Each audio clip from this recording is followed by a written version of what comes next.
Okay, today's Thursday Torah texting challenge is as follows. The case was, we have a gentleman whose name is, what was his name? Late Lester. The late Lester. Not late because he's dead, late because he's like late for everything. And as he's running to catch his flight, he turns to the porter and says, "Porter, I need help bringing, obviously my luggage. Meet me at the following terminal, the following location." Comes along Lester. What does he do? On the way, he's like, "Oh, I need a coffee." Runs to grab a coffee. By the time he gets to his terminal and to his flight, he's already running very, very late.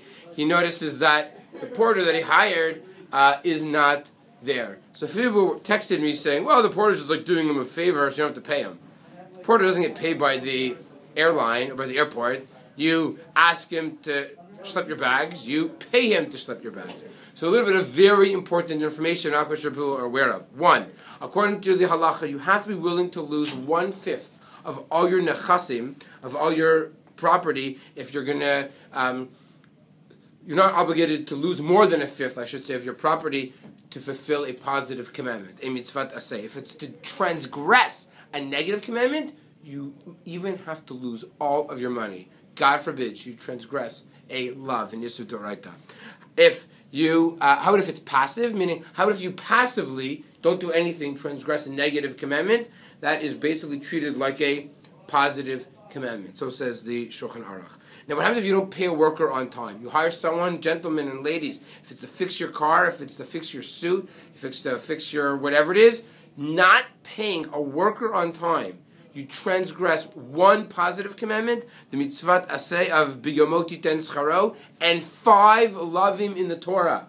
You transgress 5 lo tasehs in the Torah if you don't pay your worker on time. So if you do work for somebody, or by the way, what you should say is when you're paying a worker, you should say to them, "I'm giving you money, and by this I fulfill a positive commandment." You get extra schar. This is beautiful. So here we go. However, this is a strange case because here was Luster's fault. What did Luster do? Luster decided, I'm going to go get a cup of coffee. He should have instead gone to the point that they decided and met the porter and paid him money that he deserved. Well, we see if he's going to find this porter, he might lose his flight, which is obviously going to cost him money in rebooking fees. So what should he, in fact, do? So the halacha is Luster should do everything he can to find that porter, potentially even miss his flight, not to transgress a mitzvah in the Torah. However, if you want to argue, and I hear this rationale, that the porter's job isn't over until what? He literally hands the bags over to Luster, then I get it. Then maybe he didn't finish, shall we say, his job, right? His sense of responsibility and his obligation. If for sure the porter ran out of the building, you know what I mean, and he left the building, he left somewhere, he would not be obligated necessarily to chase after him. But if the porter is actually looking for Luster because, hey, where'd he go? You actually would have to somehow, exactly how you could discern that, I'm not 100% sure, but you have to do whatever you can to try and find that porter to pay him the money. What about if you say, you know what, I'm going to go on an airplane, I'm going to take the flight anyways. What do? So you'd have to try everything you can to eventually pay him back.